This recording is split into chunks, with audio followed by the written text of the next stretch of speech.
guys, welcome back to my channel. My name is Michaela, and I guess we're doing a face reveal in the middle of this fall build. Today we were going to be building a house that is very fall inspired, fall themed, fall-esque, because the day that I built this, I actually had just gone to see Scream at my campus movie theater with a couple of my friends, and I just was in a very fall mood. Actually, the next day after I built this, I spent probably 6 hours watching horror movies. I love a good horror movie, and it just was the vibes. Like, it's mid-October, it's almost Halloween. By the time you're seeing this, it is really almost Halloween. Sorry if you can hear them cutting the grass outside. They're being loud as hell. I wanted to make a sort of family home that was very fall themed. So there's a lot of pumpkins outside. I built this in Brindleton Bay because I feel like it looks the best in the fall. Like, the trees are just so pretty. It looks so seasonal. I love Brindleton Bay in the fall. Now, this is a little bit of like my bias from where I grew up. I don't typically play in Brindleton Bay because the seasons are very like prevalent there. Like it gets it gets cold in Brindleton Bay, so I don't typically play there. I like to build here for seasons, but I don't typically play here because it actually gets cold and it doesn't get like fake cold like it does in some of the other worlds. And I feel like that's evidenced in my real life by me moving from Chicago to Florida. So I feel like one of those people who are like, oh my god, I love the fall, when in reality they love like southern fall where it gets chilly but not cold. Last year was my first southern fall and winter, and I was like, this is why you guys like fall, because it's not cold yet. It really doesn't get cold at all. Like, the coldest it got was like January, February. Maybe we had a low of like 25-30 degrees, which is cold, but compared to what I'm used to, it was a walk in the park. Now, I still didn't like it because I don't like being cold. No matter how cold it is, I don't like it. I like to be in a nice 75. I do. I would prefer to be hot than cold, mainly because I get cold really fast. I have low iron, and even though I take iron supplements, I still just get cold so fast. And because of that, I would much rather it be warmer and have a slight breeze than it be colder and not have a breeze or have a slight breeze. Like, I will be freezing. You want me to shiver? Do you want me to be shivering in 65 degrees? That's embarrassing. No. So I prefer for it to be warmer, because I get cold in literally everything else. So I still complain about the winter here, but much less than I do back home. It's really hard for me to complain about it being 60 degrees in the mornings here when it's going to be 80 in the afternoon, when I can just swipe left on my weather app and see what it is like in Chicago, and it's like the high for the day is 60. The high for the day is 60. And I'm like, oh my god, it's so chilly down here. I can't complain because it definitely is worse back home. So it gives me perspective. I'm still going to complain a little bit because I can. So I feel like I'm not a huge complainer. I don't like complaints all the time. Like, my friends know when we go out, I do not want to hear complaints. I don't. And not even in like a, like, whatever. It's just, I feel like you can make the best out of almost anything. Like, I don't know. I never really see a night as a fail unless like shit just goes so fucking bad. Like, I don't know how we got here, but there was one night that I went out right before I got on a flight to Cancun. I was going to Cancun the next day for my cousin's wedding, and my roommate really wanted to go out. It was a Thursday night, by the way, but she really wanted to go out. So I was like, okay, fine, we can go out. I'm just gonna stay up and go catch my flight at 5:50 in the morning, meaning I have to be at the airport at 3. So I literally got home at 2, made sure everything was packed, took a shower, and went to the airport. It was a great time. However, that night kind of sucked because everybody there was just being weird. It was parents' weekend, so the clubs were packed. It wasn't the parents that were being weird, thankfully. It was just like the people there, the vibes were off. There were too many people there, bad vibes, didn't like it. I like when it's only like semi-packed, and then there's enough people that it's fun, but not so many people that like the people with bad vibes are there, you know? So I did not have that much fun that night. Like, people were just being weird. Whatever. We don't have to get into specifics. People were just being so weird, and it wasn't fun. Like, it was like one thing after another to the point where it was like, Jesus Christ. what is going on today. What's going on? I want to go home. It was not fun. But that is like one of the only instances I can truly think of where it just like the night did not go well at all. Most of the time I feel like nights are salvageable unless you start complaining about them, and then they just, nothing can be fun anymore. So I try to keep the complaining to a minimum. However, in other instances, I'm a bit of a complainer. I will try to find a solution for it, but sometimes I just want to sometimes I want to not be negative. Sometimes I just want to air my grievances, you know? I cannot be positive 24/7. I try my best, I really do. But like sometimes I just need to get that shit out. So I am a little bit of a complainer sometimes, specifically when it comes to weather. I am definitely a weather complainer. I try not to complain in most aspects of my life. With the weather, I 100% will complain. 1,000,000%. Back to the build for a moment. We're coming inside to do the floor plan. The floor plan came together pretty easily, but it definitely took a little bit of finagling, specifically about where the stairs were going to go, and then the stairs just making an awkward shape upstairs. When I have shapes like that, specifically with the stairs, I try to do some sort of like opening down there so that it's not just like a weird L sort of shape with the railing. But there wasn't really space for that. It would have made the upstairs landing super, super small. So I'm not a huge fan of that. I think when we decorate it, it ends up looking less awkward, but it's just not a lot of walk space, but a big hallway at the same time, just because of the shape of it, which is not my favorite. And then I ended up making one of the rooms just a little bit smaller by cutting that into a corner for the doorway so that we didn't have just like no space to walk around, which is a little inconvenient, but I think it ended up making the bedroom look just a little bit like cooler. Like it just made the bedroom a little bit more like visually appealing and like cooler anyway, so it worked out. I also had a hard time figuring out where the kitchen was gonna go because it was just like an odd, like I wanted it to be a kitchen and dining room space, but as far as finding good walls, they're really going at it with that mowing. I'm sorry. Hopefully you can't hear it, but oh my goodness. But finding a good like wall for that, and then also having enough space for the dining table was kind of difficult, but I think eventually we figured it out. The original floor plan is not the one that I ended up going with after I started putting like the cabinets and stuff in, but we do get there eventually. Also, I took forever to figure out the living room. The living room was kind of, I mean, it's the first room of the house, so of course we're figuring out the color scheme and everything, but I feel like a lot of the builds I've done recently are sort of fall colors because fall colors are some of my favorite colors. I don't know if you can tell specifically in my room, but it's mainly like my bed and like the space you can't see, but my room is red and green. My room is like dark red, like burgundy and green. I love red and green. I had a green car. I now have a red car. They are my favorite colors, so I've been incorporating them a lot lately. And then it's fall, so like it's time for that. And then Christmas, it'll be time for that even more. Like they've been everywhere. So I was trying not to fall into my same like everything is red and green. I can't say that I succeeded because it's fall colors. Maybe I will challenge myself to do like more oranges and like more like, maybe I'll challenge myself soon to do more like burnt oranges and stray away from my red and green because I've been putting them literally everywhere. But I spent a lot of time going back and forth just so that it didn't look the same as like every other build that I've done recently that has copious amounts of burgundy and green in them. But at the same time, it's a fall build, so it's gonna have some red and green in it. But yeah, I kind of tried to base the color scheme of the living room off of that corner seat. Like I said, I really wanted to have that corner seat in there because it was literally like built into the house for that. When I built the house, I was like, okay, we're going to have that corner seat because I feel like there's never really the perfect space to have it unless you build one in. Having that, especially with it being in the living room, it being facing towards the front of the house, like that is literally the perfect place to have a corner seat like that.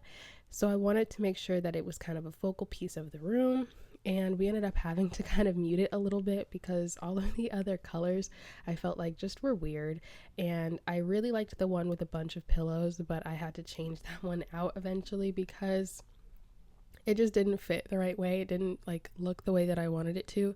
and I couldn't find anything that matched with it, but also brought some color in because I didn't want it to just be like a brown and beige living room. I wanted it to have some color. Like, we can have some beige, we can have some brown, but I really like that red rug from Paranormal, so I wanted to make sure that I had that in there, and that meant that I couldn't have a whole bunch of other color in there, like having that red and blue and then having the green couch. We couldn't have the blue on the pillows, and also we needed some more matching wood tones, so eventually the one with the pillows had to go, but I think it ended up working out well. I do like how it came out.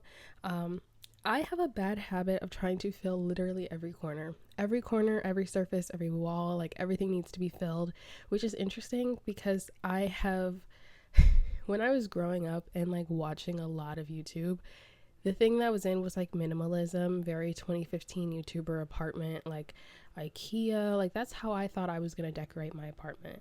And then eventually I realized that I really like maximalism. Like, I think my bedroom at home for most of high school was very minimalistic. And then one day I walked into my room and I was like, it doesn't, like, you would walk into this room and not even know that this was my room, and I don't like that. It doesn't look like I live here. It looks like a room. It looks like a bedroom. It doesn't look like my bedroom. And so I wanted to start personalizing it and making sure that it, you know, if somebody walked into my room, they would know it was mine. It looked like it had some personality in it. And from there, I kind of realized that I like maximalism. Maybe not complete maximalism, but sort of moving towards maximalism, getting more colors in there, more patterns, more shapes, just kind of making it more visually interesting, which is definitely not everybody's style. And I wouldn't say that I'm particularly amazing at it. Like, I think I'm just learning and trying to figure it out, and a lot of maximalism is just experimenting with like what looks good together, what doesn't clash. So I think it's fun experimentation, and that's why I've been building that style a lot. And a lot of maximalism involves red, which is part of what sparked my love for the color red. But yeah, so as you can see with the entryway, it definitely got cluttered very, very fast. I again really have a bad habit of trying to put something literally everywhere. I really like how that turned out because I think it looks very cozy. I was very bothered by the living room. That one, like, it's not even empty. That corner, Jesus Christ, that corner is not even empty. It has the fire tools in it, but it felt empty, and there's nothing wrong with an empty corner. There's nothing wrong with empty space, but it felt so wrong. This feels like in those cartoons when like somebody's trying to talk and like every sound imaginable just starts going off. Like, there's an anvil, there's a jackhammer, there's a train going by, there's a bus. Like, this is what it feels like. That is what this feels like. I don't know why. Wow. It is 9:30 in the morning, by the way. You wouldn't think that so much noise would be happening at 9:30 in the morning. You know, I understand that this is their workday time, but like, oh my God. Yeah. Also, I'm like enjoying my last few moments in peace because I go back to work tomorrow. I wasn't working for about a week because I did not have a car. My car was totaled a couple weeks ago. Don't want to talk about it, but I got my new car yesterday, and I wasn't sure what day I was going to be getting it because originally they said Tuesday, and then randomly on Monday they brought my car by.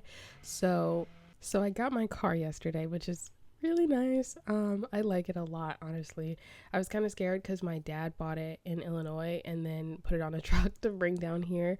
So that way he could actually like look at it and not just, I wouldn't have to go and like buy a car myself and hope that it's good. Yeah, I wasn't sure when I was going to be able to like have a car to get to work, and I work kind of far, so getting an Uber was like not an option. At that point, like Ubering there and then Ubering to school and then Ubering home wouldn't have even been worth it. I wouldn't have even made that much. So I didn't work all last week, which gave me a nice break for midterms, but also I just like needed a break because I'm a nanny. I work with a 2-year-old and a 5-year-old, both boys. And if you've ever worked with kids, they're very sweet, and it's very hard to stop working with kids because you're like, they're so sweet and I love like seeing them grow up and like whatever, but at the same time it is some of the most stressful shit you will ever do. Like, I don't know, it's hard to say like oh yeah, I've had a really long day at work. Like I was watching a 2 and a 5-year-old boy. Like, okay, so you guys colored, watched some Bluey, played outside, right? But it's like developmentally 2 and 5 are very difficult ages. um, and also it's like the whole, not, I'm not parenting them, but I'm with them for 5 hours every day, 4 days a week. So like I'm with them a lot, and it is sort of my responsibility to make sure that they are respectful and kind and not being mean to each other. um, it is a lot. It is mentally a lot. So my last day is in like 2 weeks from tomorrow. 2 weeks from tomorrow, yeah. So by the time I go back to work tomorrow, I will have less than like 10 days or something left with that family, which is kind of sad because you get so attached and it's like, well, like, so I'm gonna miss your birthday party? Like, oh, so I'm gonna miss your birthday? Oh, well, okay. Like, especially when you're like, I used to work in a daycare, so it was kind of hard for me too when I quit that job because I was like, I'm never gonna see these kids again. Like, that is a daycare in Illinois, and I'm moving to Florida. I'm never gonna see these kids again. You mean I will never get to see you be like a fully formed person? Or when you do see them again and you realize they are fully formed people, that's wild. When did that happen? You were a baby. You are a baby. What happened? It's so strange. It's really fun. I really enjoy it. I like seeing the developmental stages. I like seeing them grow up and like form their own personalities because they have personalities very early. But just to see that like flesh out into full people is really fun and I enjoy it. But it is not something I could do long term because it is incredibly stressful and it requires a great deal of patience that I have, but I don't know if I want to exert that every day. That is like, I, the way I put this to my mom, I'm too young for children. Okay. I'm far too young for children, and I feel like I am a mother of two. So I can't do it. I fear my time working with children, it has to be over. It has to be over. I actually today am going to interview for a restaurant job. I used to work in between working at the daycare, and then I did some summer camps over this past summer, and now I'm a nanny, obviously. But in between the daycare and the summer camps, I temporarily worked at a restaurant. I don't know why I say temporarily. I worked there for like from October to August, because August I went to college and I stopped working there. So I worked there like 10 months. So that wasn't temporary. I worked there for a while, and then I came back a little bit to work there over like breaks and stuff. But yeah, I wouldn't say I temporarily worked at a restaurant. I keep saying that, but I worked there for almost a year. But I was a hostess at that restaurant, and I enjoyed it because it was nice working with people my own age. Working with kids is kind of difficult because it's like, you can't really like, especially as a nanny, you don't really have coworkers. So it was kind of just like, it's kind of just me, you know, every day with a 2 and a 5-year-old. There's not a lot of conversation that I can have versus working at a restaurant, or even when I worked at those summer camps and I had coworkers that were my age. It was a lot more fun because you have people you can actually talk to who are your age and you can like form friendships with. There's also the flip side of that if you could hate your coworkers, but it's really nice. It's a nice change to have people that to work with that like are your age and that you like and that you look forward to seeing. It makes work so much easier to want to come to. So I do miss that because some of my best friends were the people that I worked with. On top of that, I don't know, like you interact with a lot of different people and a lot of different personalities, and specifically the restaurant that I used to work at, people were very entitled because the crowd was, you know, older people and people who had been coming here since it opened like 30 years ago. It was a local restaurant. It just, the crowd there, like there were people who worked at many different restaurants and they were like, this is the weirdest like crowd of patrons I've ever seen, because I like, people are entitled everywhere. It was different there. So that made me in the moment be like, I'm never gonna serve. I never want to be a server. I can't imagine like having to still be nice to these people afterwards. And I thought that as a hostess, it was more so like I'm just seating you. So if you're an ass, I'm not going to see you for very long. So it's fine. No, they will ruin your day and then walk away, actually. I have horror stories of literally like how many times customers make me cry at work. And these are people that I interacted with for less than 30 minutes. And also as a hostess, we took to-go orders. So I do have experience like taking orders and, you know, serving the food and fulfilling orders and everything like that. Because we did phone orders and then like whatever walk-ins or whatever, we did those too. But there was, oh my God. There was one time, this loud ass car, don't piss me off.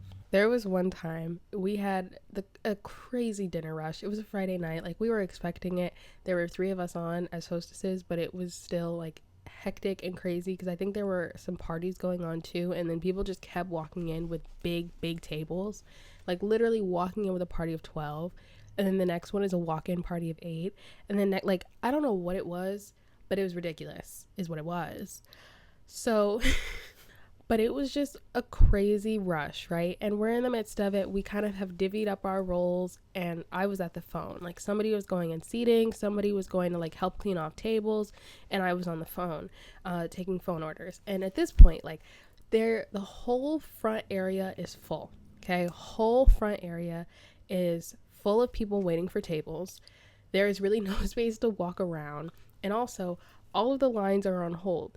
Everybody else, all the other hostesses are gone, like seating, checking with servers, or cleaning off tables so that we can seat people faster, like helping the bussers out. So I'm alone up there, but I'm like clearly taking phone orders because there are 4 people on hold. And I can understand if you just walked in and you see like I'm just on the phone, but also it wasn't just me. I can understand, again, if you didn't see that there were other hosts and you thought it was just me who was like prioritizing phone orders. But it was somebody who had been in there for a while, so I know they had seen the other hostesses going back and forth and like coming to seat people. And also you see the amount of people in here. So I'm on the phone and I'm like trying to hear basically.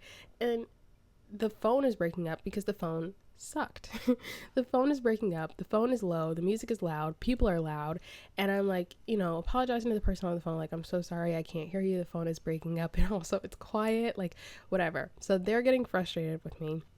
I understand having to repeat yourself multiple times, but also I will cry, please. So they're getting frustrated with me, and then I'm like, I'm so sorry, could you, like, sort of repeating what the parts that I heard, but trying to clarify because I don't want to get you the wrong food after keeping you on the phone for however long, right? And they like scream at me. And I had to like pull the phone away from my face as they're screaming. And then they hung up. So I hang up.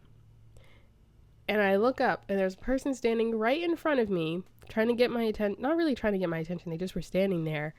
And they were like, okay, can you seat me now? And they said it all rude. And I literally, like, there are tears in my eyes. Like, I am about to cry. Can you seat me now? I'm actually going to go climb out the bathroom window. Actually, you guys are never going to see me again. What? Huh? What? Oh my God. That was actually insane to me. I am about to cry. You just saw that. You witnessed it go down. You heard them on the phone because they were so loud. Oh.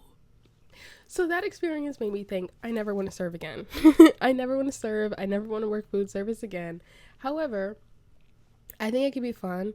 I'm not going to say where I'm applying because I'm applying to a bunch of different places, but I think it'll be fun. With all that being said, you're probably thinking, Michaela, why would you want to go back to that? That does not sound fun. That does not sound like anything you want to do. I actually took a pause in recording and they started up again as soon as I hit record. But the reason that I want to go back is I'm now prepared this time mentally. Again, I haven't served. I have only hosted, and I know that that is different. He's actually coming towards my window. Okay. Anyway, I am now more prepared than I was last time mentally to know that I can still come to work in a positive mood and be positive and not let these people ruin my day. Because I literally would go home like, I tried so hard to be nice to you people. I came in a good mood and you people ruined it. You people yelled at me. However, I have learned patience, and I've also learned to not let people ruin my day. So I think that I could do it this time, and also it is better money in less hours, because right now what I'm working is exhausting. So anyway, back to the build. We just saw, right, you just saw the kids room. I was a little unsure how to do the kids room, like if I wanted to do it like very kid themed or still keep with the theme of the house. Unfortunately, this is a child that does have to stick with the theme of the house. I know that you want Legos. They're not brown or green. Nope. You want a blue dinosaur bedroom? Does that come in brown? But I really enjoyed building this house. As you can see with the hallway, we kind of did like, I don't know, I put that little couch from Love Struck in, which I actually have never used before, so I'm really glad that I got a chance to use that. I think it fit in really, really well. I was kind of worried about how I was going to decorate the living room or the hallway space, because it's just an awkward space, but I think it ended up being good without being too cluttered. And then in the backyard, we kept it very, very simple. Again, we have some pumpkins, we have a bench, and then just regular like outdoor activities, a grill, a chess table, all of that kind of stuff. And then I also kept the actual backyard and not that little like patio space. I kept the actual backyard very simple as well. I didn't want to clutter it too much, especially because in Brindleton Bay it gets cold. So realistically, how often are you going to be coming outside and using this backyard during the fall? Not very often. So also, I put a clothesline out there. There is no laundry in this house. I thought it was pretty and it sort of fit, so I put it out there. So I don't know what to tell you. I like it. Deal with it, perhaps. Anyway, with that being said, I'm going to go ahead and end off this video here. Without further ado, I'm going to go ahead and end off here. I will see you all in my next video. Thank you so much for watching, and I will see you all next time. Bye.